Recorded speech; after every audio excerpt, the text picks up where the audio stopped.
Hi, Peter Cook from OSP Stockfeeds. I'm at the OSP demo farm in Otautau, Southland, property owned by Nick Tomset and his business Tomset Dairies Limited, in a joint venture between Nick and us in establishing a method for feeding cows in a simple environment with not too much capital investment. Nick purchased the property last year. This is his first year on the property. It's a 10-year dairy conversion, pasture only system, 20-a-side herringbone shed. Nick's always enjoyed fully feeding his cows, manages his pastures very well, but likes to add supplements where necessary to enhance production. So we believe we've got some good products, good performance-based products that mainly come from our supplier Manildra Stockfeeds in Australia, all non-GMO, and we wanted to prove that through a fairly modest investment of about $120,000 we could put a feeding system into the property and achieve some outcomes that would be beneficial to Nick. We've so far, even though we're only halfway or just over halfway into our first season, we've exceeded the goals that we set for the season. Production's gone very well. Nick will tell you later about the cows that he purchased and has been running on the property. His number is a bit higher than what we first set out, but through a combination of good pasture management and complementing that with our products, we've achieved some really good outcomes, good production, and the financial results that are being reported are showing that even at a $4.60 payout, he's in a virtual break-even situation, which is quite a good achievement. What we wanted to do in setting the property up with Nick was to bring some credibility and independence to the results. So we appointed Brian Mackay from Dairy Production Systems to act as a consultant. Brian comes to the property approximately every 2 months whenever he's in Southland, looks at what Nick's doing, gives it the tick of approval or makes some suggestions or whatever, but most importantly actually produces financial results every time he comes here just to see that things are on track. And those, Brian is very proud of being a fully independent operator, and he gives credibility to what we're doing. So Nick will tell you more about his property and his cows and what he's doing, but so far we can happily say that things are well on track. We set 3-year targets, and so far we're probably exceeding our 2nd-year target already in terms of production per hectare, per cow, total milk solids. Thanks, Peter. Right now I'm going to talk to you about my cows. The reason why I've brought these cows this season to fit the purpose that we've got for this farm is I wanted a smaller cow because I have heavy soils here. As the previous owner had bigger Friesian cows, and I don't think it really suited this farm.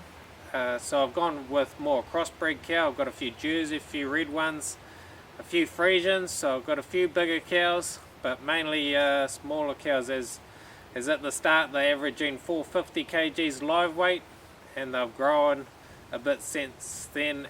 These cows are BW of 50, so they're not absolutely fantastic breeding cows.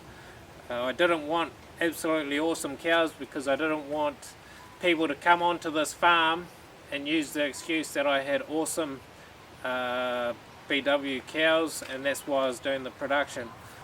These cows were all off a grass-based system, so in my opinion they were undergrown, underfed as the system that was before they came here.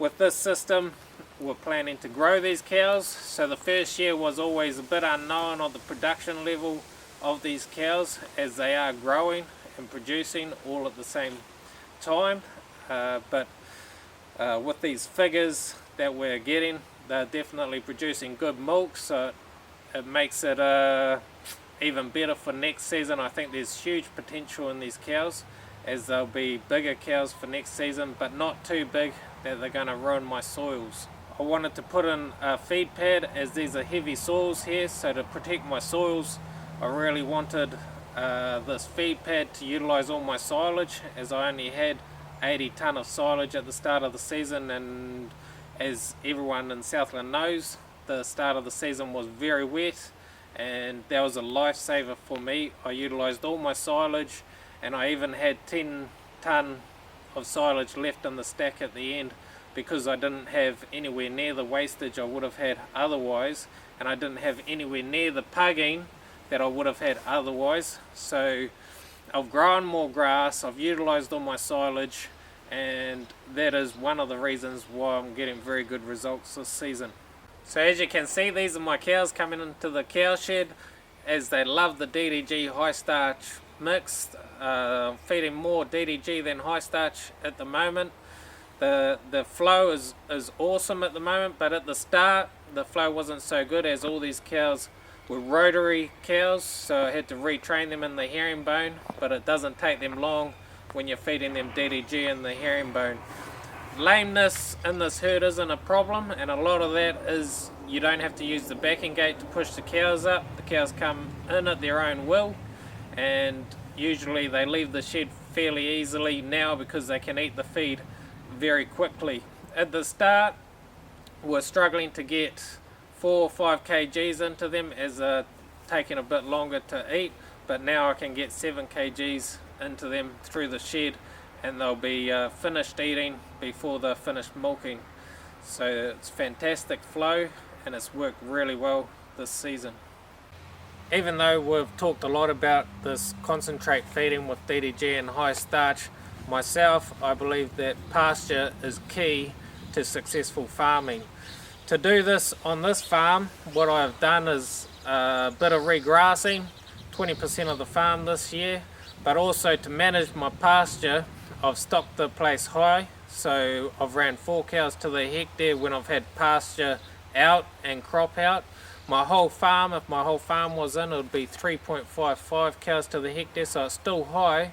So all this concentrate feeding is just managing the grass better. And to do that, I always try to run my farm at a slight deficit to utilise that concentrated feeding. If you're wasting your pasture, you're wasting money. And also to do that, I'm a great believer in pre-grazing mowing to increase the cow's intake and to get those milk production levels up higher. Yeah, so Nick, we're the back of the property. It's you and Nina seem to have really settled in well, and new baby on the way. It's all looking pretty good for you, except for the pasture. Obviously you've missed a bit of the rain that's favoured the rest of the country since New Year, so just looking a bit dry up the top here. What are your plans around that?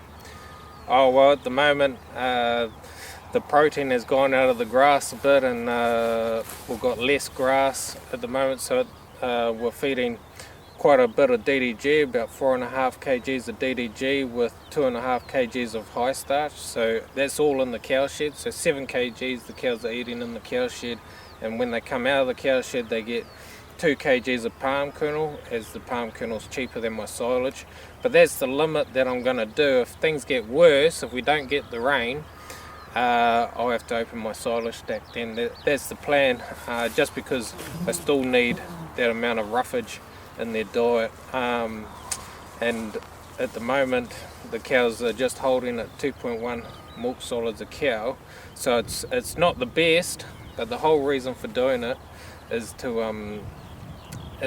to keep the cows producing the milk in the tough stages, so that when the grass does come away with the rain, the quality will be brilliant, and the cows should maintain 2.1 well into February with a lot less feed in their diet.